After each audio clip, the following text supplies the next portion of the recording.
कौन आपण मैंने बिना मटन चिकेन रे मटन चिकेन झोल बा तरकारी बनई कि जदि ना ताहले आजिर ये पणसर रेसिपी को देखि नियंतु। कारण आजिर ये पणस कोरमा बा पणस आलूर ग्रेवी रे आपण माने ठीक मटन चिकेन स्वाद पाई परिबे। माने ये तरकारी खाइला बेले किए कहबो एटा मटन भली लागुची तो किए कहबो चिकेन भली। नमस्कार, मो प्रियदर्शिनी आपण मानको मो यूट्यूब चैनल को अनेक अनेक स्वागत करुच्ची। तो आज ये रेसिपी जदि आपण मानको पसंद आसीबो वीडियोटी को लाइक करबा सहित एमती नुआ नुआ रेसिपी देखा पाई चैनल को सब्सक्राइब करेंगे। तेबे चलतु आज रेसिपी स्टार्ट करवा। तो यही रेसिपी पाई मु गोटे बड़ साइज रो डिश दे जाइछि जोतरे कि मते तरकारी करबा पाई सुविधा हबो। एबे प्रथमे हमें किछि गोटा गरम मसला को हल्का टिके भाजी नबा। तो यही गोटा गरम मसला रे मुझे गोटे बड़ चामच गोटा धनिया, गोटे छोट फाड़ चक्र फूल, तो संगरे जाभित्री गोटे छोट फाड़ डालचीनी, गोटे छोट साइज रो 2टी गुजराती, 4टी लवंग एवं 10 ରୁ 12टी गोलमरीच ए सब को हल्का टिके भाजी नबा। बेसी पोड़बेनि, टिके हल्का भाजी नेबे। भाजी नहीं सारा पर मुझे गोटे जगह को काढ़ी नहीं। एबे से बड़ डिश रे दे दबा आमे भाजीबा पई सोरिष तेल।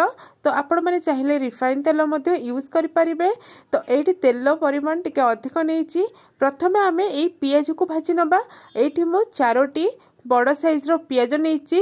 आ पियाज को पूरा पतला करी काटिबे जेमती बिरयानी रे यूज हुए से भली भाव में याकू एबे हल्का ब्राउन कलर आसीबा जाय आमे भाजी नबा। पणसर बहुत प्रकार रेसिपी आपण माने निहाती घरे ट्राई करथिबे। जदि पणस कोरमा बनै नाहंती ताले मो स्टाइल ए पणस कोरमा थरे घरे निहाती ट्राई करिवे। सबु रेसिपी ठारू ए कोरमा रेसिपीटा बहुत टेस्ट लगी थाए। तो एठी देखंतु आमर पियाजटा भाजी हो गला परे बा हल्का ब्राउन कलर आसला परे मु याकू प्लेट को काढ़ी नउची। एमिति ब्राउन करके आपण माने भाजी की बाहर को नहीं आसीबे बा प्लेट को काढ़ी नेबे। पियाज रे हल्का जो उषुम थिबो सेइतरे ही पियाज हमर क्रिस्पी हे जिवो। एठी देखंतु भांगे केमती गुंड हो जाउची। तो एमिति ही प्रोसेस रे आपण माने पियाज को भाजी नेबे। ता संगरे एबे ए पियाज संगरे किछि काजू देकी मु पेस्ट करके नहीं आसीबी। ता संगरे आमे भाजी रखिथिबा ए गोटा गरम मसला को भी अलगा करके गुंड करी नहीं आसीबा। आ पियाज बाटला बेले पानी देबेली। तो एबे कौन करबा ना ए डिश रे तेल जो बळी जाइतला सेई तेल रे मु किछि आलू काटिक रखितली एमती चोपा को लगेकी ताकू आमे भाजी नबा। आ आलूर साइज टिके बड़ कर रखिबे जेमती आपण माने मटन चिकेन ले बनाती सेमिति।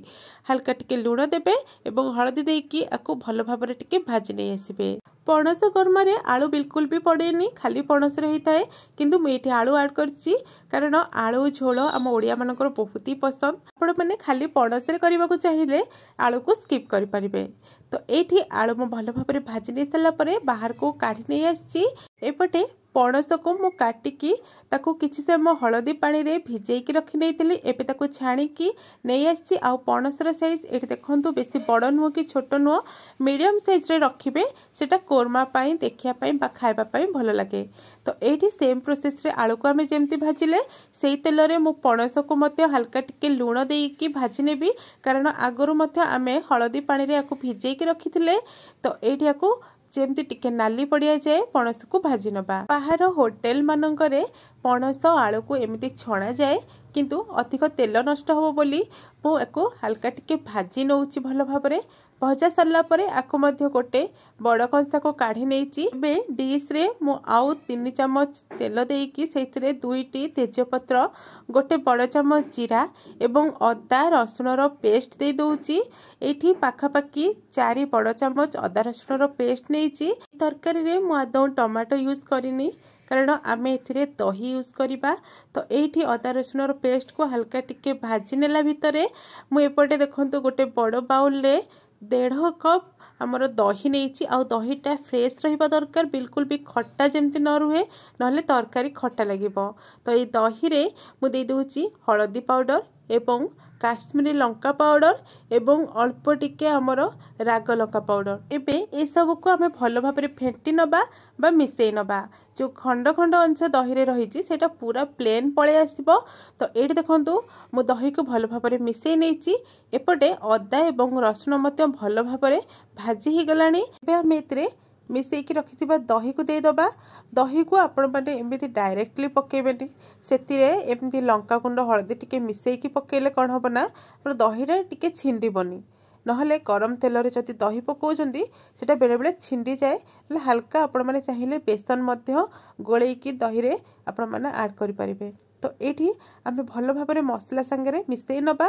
आउ ये देखु आम जो पियाज काजूर पेस्ट बन यही दही रे ऐड कर नबा। एबे हल्का टिके आम ग्रेवी पाई लुण ऐड करबा, कारण लुण आम सबुथे भाजला बेले पकईचे। एबे बास आपको टिके भल भाव मिसई नबा आमर ग्रेवी सांगरे।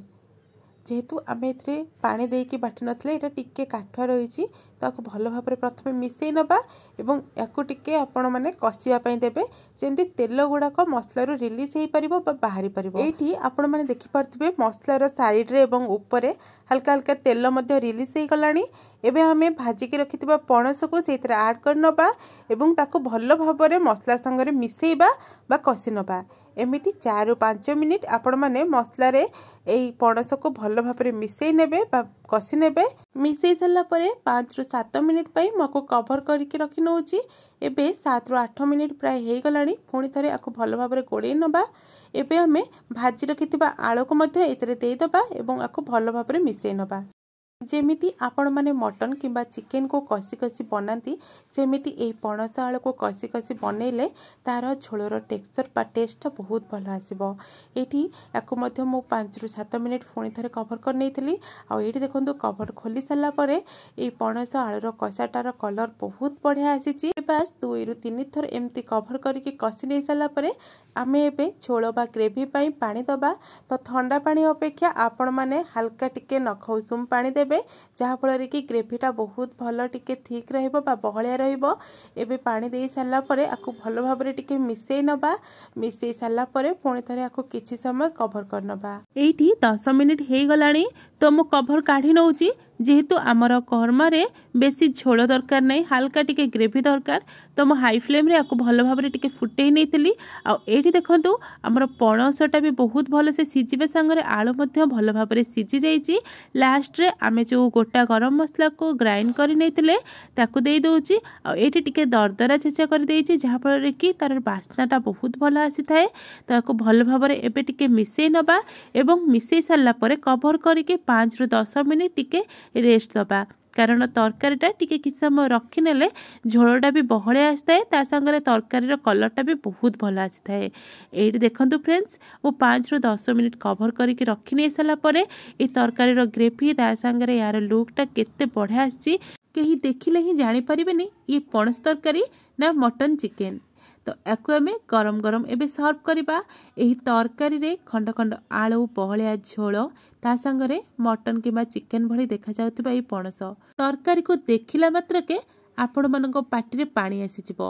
आजिर रेसिपी जदि आपण मानको पसंद आछि वीडियोटी को लाइक शेयर कमेंट करबा संगे मो चैनल को सब्सक्राइब करि नियंतु। रहुछि नमस्कार, देखा हबो पुणी गोटे नुआ रेसिपी सहित नुआ एक वीडियो रे।